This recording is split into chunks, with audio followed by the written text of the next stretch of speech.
Hai, apa khabar?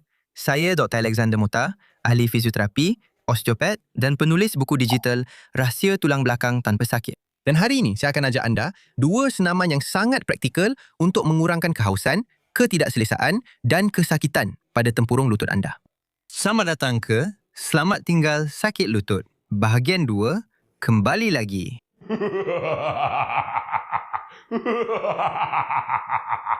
Tapi sebelum itu, jangan lupa untuk tekan suka pada video ini jika anda menonton saya di Facebook atau tekan butang suka jika anda menonton saya di YouTube. Jangan lupa, nanti anda akan mahu tonton video lain, dan akhirnya terlupa.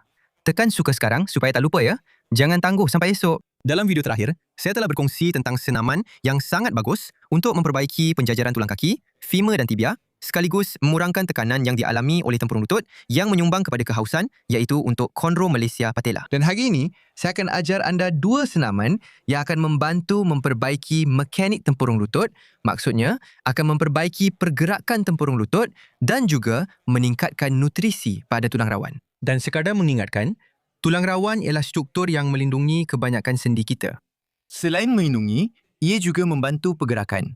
Maksudnya, ia membantu pergerakan antara tulang dan antara struktur dalam sendi. Dan selain itu, tulang rawan tidak mempunyai hujung saraf. Maksudnya, anda tidak dapat merasai tulang rawan. Jadi, ia mungkin sedang mengalami kerosakan, haus atau terdegradasi dan anda tidak akan merasainya. Apabila anda mula rasa tidak selesa, mula rasa sakit, itu bermakna kehausan itu sudah melebihi tulang rawan, sudah sampai ke tulang itu sendiri.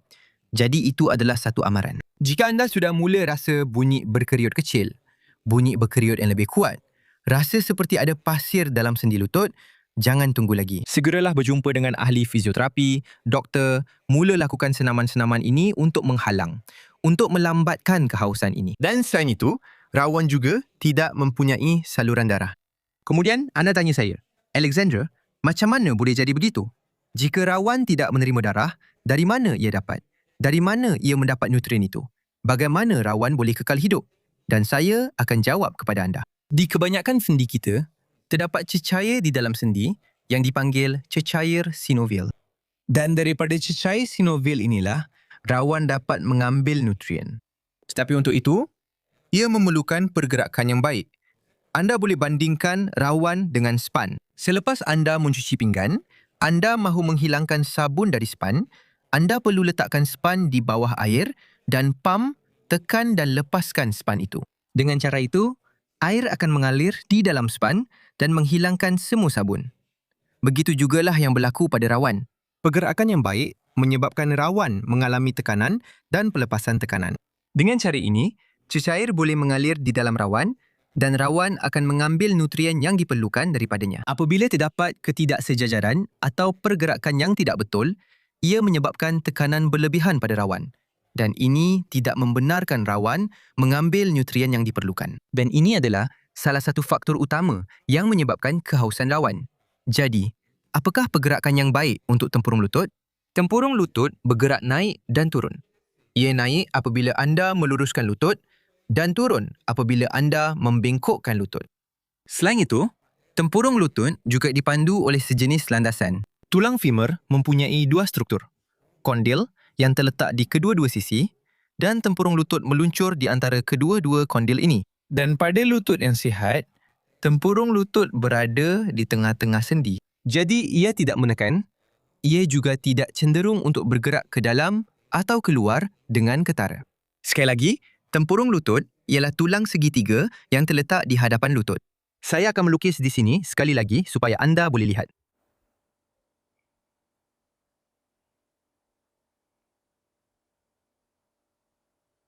Pada kebanyakan orang, tempurung lutut lebih kecil. Saya saja yang ada tempurung lutut besar di sini. Bagus juga, sebab ia lebih mudah untuk dilihat. Dan dalam latihan pertama, kita akan bekerja pada gelinciran lateral dan medial tempurung lutut. Untuk itu, anda perlu meluruskan kaki dan relax. Boleh letakkan kaki di atas lantai seperti yang saya buat di sini atau letakkan di atas kerusi lain, bangku atau meja. Ini penting untuk kita meningkatkan pergerakan, memperbaiki nutrisi pada tulang rawan di sebelah landasan dan di sebelah satu lagi juga pada landasan. Anda akan menggunakan pegangan yang saya panggil sebagai paruh itik iaitu di bahagian luar tempurung lutut pada sudut ini, di sini pada tempurung lutut dan akan membantu menolak tempurung lutut ke dalam. Tapi perhatian, kebanyakan orang, kebanyakan profesional hanya melakukan pergerakan menolak ke dalam sahaja dan itu tidak membantu. Ia tidak menggalakkan gelinciran antara tulang tempurung lutut dan alurnya. Jadi, yang ideal adalah anda bekerja, anda tolak tempurung lutut, galakkan pergerakan mengikut arah alur dan arah alur itu memang begitulah. Anda tidak akan menolak tempurung lutut hanya ke dalam, anda akan menolak ke dalam dan ke belakang. Dengan itu membantu tempurung lutut untuk meluncur, memperbaiki gelinciran tulang rawan tempurung lutut dan memperbaiki nutrisi tulang rawan tempurung lutut. Ingat, bukan hanya ke dalam, tapi ke dalam dan ke belakang. Seolah-olah pergerakan secara menyerong. Untuk melatih gelinciran sisi, anda lakukan sebaliknya.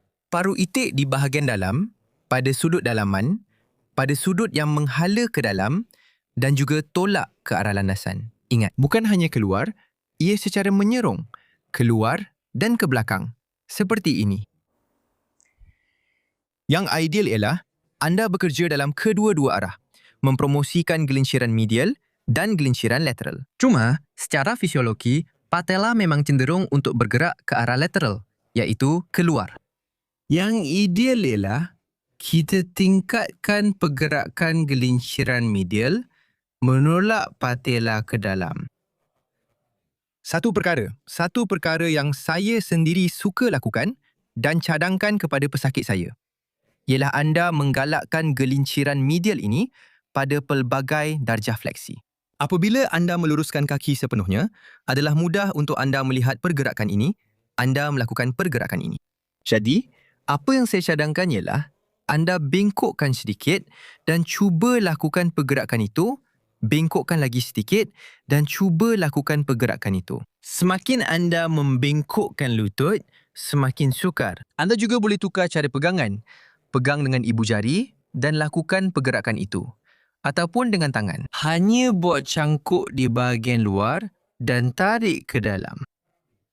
Dengan cara ini, anda akan melatih beberapa bahagian track.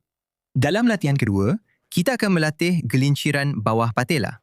Maksudnya, kita akan membantu pergerakan menurunkan, iaitu ke bawah. Akan membantu patella dalam pergerakan ke bawah ini. Ini penting kerana kebanyakan orang yang mengalami chondromalacia patella juga mempunyai masalah penjajaran atau penyimpangan postur yang dikenali sebagai patella tinggi seperti saya. Patella saya, selain sedikit menonjol, sepatutnya berada lebih ke bawah di sini. Buktinya, bila saya bengkokkan lutut, ia masih berada di atas, sedangkan sepatutnya ia turun lebih ke bawah. Jadi, semua senaman yang saya kongsikan kepada anda ini adalah senaman yang saya syorkan kepada pesakit saya dan juga yang saya sendiri lakukan. Jadi, lakukanlah senaman-senaman ini dan senaman yang saya syorkan. Saya tahu ia memang berkesan. Dan kembali kepada senaman kedua, yang melatih gelinciran bawah tempurung lutut, anda juga perlu meluruskan dan merehatkan kaki. Dan anda akan pegang bahagian atas tempurung lutut dengan ibu jari dan dengan jari telunjuk, pegang berhampiran hujung dekat dengan puncak tempurung lutut. Pergerakan ini anda akan lakukan hanya dengan ibu jari menolak tempurung lutut ke bawah, manakala jari telunjuk akan digunakan untuk membimbing pergerakan tersebut. Supaya anda pasti tempurung lutut itu turun lurus di tengah dan tidak bergerak lebih ke sisi luar atau lebih ke sisi dalam. Dan senaman ini memang begitulah caranya. Anda akan tolak tempurung lutut ke bawah dan kembali semula. Tolak ke bawah dan kembali. Tolak ke bawah, kembali. Tolak ke bawah, kembali. Dan senaman terakhir yang anda juga boleh lakukan untuk melatih gelinciran bawah tempurung lutut adalah dengan bantuan kerusi. Anda akan letakkan tangan yang bertentangan di atas kerusi. Maksudnya, jika anda akan melatih lutut kiri, tangan kanan diletakkan di atas kerusi. Anda akan meletakkan tapak tangan, kawasan tenar dan hipotenar, satu jari di atas tempurung lutut. Jadi, anda akan meletakkan tapak tangan pada jarak satu jari di atas tempurung lutut, kemudian tolak tempurung lutut ke bawah tanpa menyebabkan kesakitan. Dan anda akan membengkokkan lutut perlahan-lahan dan dengan cara yang paling santai yang anda boleh. Saya teringat sekarang tentang beberapa persoalan yang timbul dengan video sebelum ini. Pertama sekali, tiada bilangan ulangan atau kekerapan tertentu dalam sehari yang anda boleh atau perlu lakukan untuk senaman-senaman ini. Kerja mobilisasi sendi harus dilakukan setiap kali anda rasa perlu untuk melonggarkan sendi tersebut. Saya syorkan perkara ini kepada pesakit-pesakit saya kerana ia adalah satu cara untuk mereka berhubung semula dengan badan mereka, mula mendengar semula badan mereka. Saya akan buat video yang menjelaskan perkara ini dengan lebih terperinci, tetapi saya rasa menarik kerana kebanyakan orang dan perkara ini semakin meningkat dalam beberapa tahun kebelakangan ini tidak dapat berhenti untuk mendengar badan mereka sendiri. Tahu yang mereka ada kesakitan, tapi tidak tahu apa yang boleh melegakan, tidak tahu apa yang boleh memburukkan, tidak tahu posisi mana yang terbaik, tidak tahu apa yang badan mereka perlukan. Dan terdapat ramai orang yang mempunyai kesukaran yang besar untuk mendengar dan berhubung semula dengan badan mereka. Dan bagi orang yang mempunyai kesukaran yang lebih besar untuk berhubung semula dengan badan, yang sukar untuk merasai sensasi-sensasi ini, rasa lutut terkunci ini, keperluan untuk menggerakkan lutut ini, saya cadangkan dos minimum iaitu lakukan senaman ini setiap hari antara 30 saat hingga 1 minit. Soalan kedua ialah, sama ada normal untuk merasa sakit atau bunyi berkeriut semasa melakukan senaman. Bunyi berkeriut selagi tidak menyebabkan kesakitan adalah sangat biasa, terutamanya apabila anda mula melakukan kerja mobilisasi sendi. Dan bunyi berkeriut itu biasanya akan berkurang, akan hilang dengan masa. Ia adalah hasil daripada mekanik yang tidak baik. Apabila anda memperbaiki mekanik dan memperbaiki gelinciran sendi, bunyi berkeriut itu akan berkurang. Dan sama sekali anda tidak sepatutnya merasa sakit semasa bersenam. Jika anda sedang bersenam dan merasa sakit, cuba lakukan senaman itu dengan julat pergerakan yang lebih kecil. Gunakan kurang tenaga, cuba pegang dengan cara yang sedikit berbeza.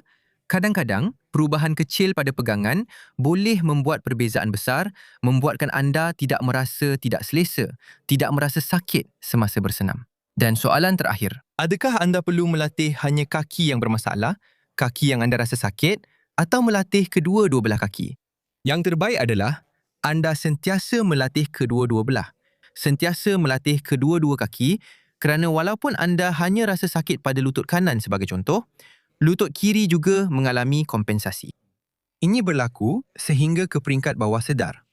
Anda rasa sakit, rasa tidak selesa, rasa ada disfungsi pada satu bahagian badan pada satu sendi. Secara tidak sedar, anda cuba untuk mengurangkan beban pada bahagian itu dan akhirnya membebankan bahagian yang lain. Bukan perkara luar biasa apabila seseorang berkata lututnya sakit dan kemudian sakit itu berpindah ke lutut yang satu lagi atau siku yang sakit berpindah ke siku yang lain. Ini berlaku kerana mekanisme pampasan. Jadi, jika anda ada disfungsi pada badan anda, contohnya di lutut, adalah lebih baik anda melatih lutut yang satu lagi untuk mengelakkan ia mengalami pampasan dan masalah yang sama. Kemungkinan besar akan ada disfungsi pada masa hadapan. Dan sekarang, tiba masanya untuk berkongsi. Mari kita pastikan video-video dan tip-tip ini dapat membantu semakin ramai orang. Tunjukkan video ini kepada keluarga anda, rakan-rakan anda, kongsikan di media sosial anda.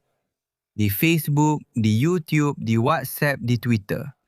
Dan saya ada satu soalan terakhir untuk anda.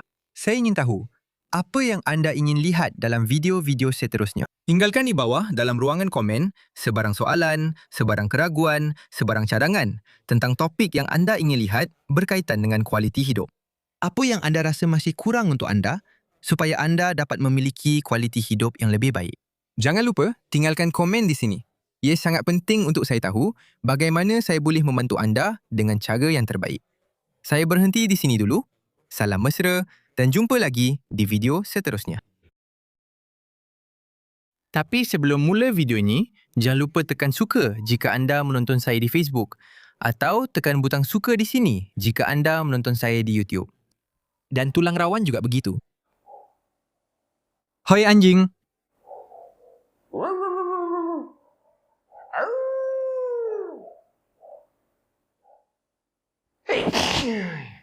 Tunang femur mempunyai dua struktur, condylus femula o de verkali. Berapa kali sehari anda boleh melakukan senaman ini? pergerakan, kerja. Pergi semuanya.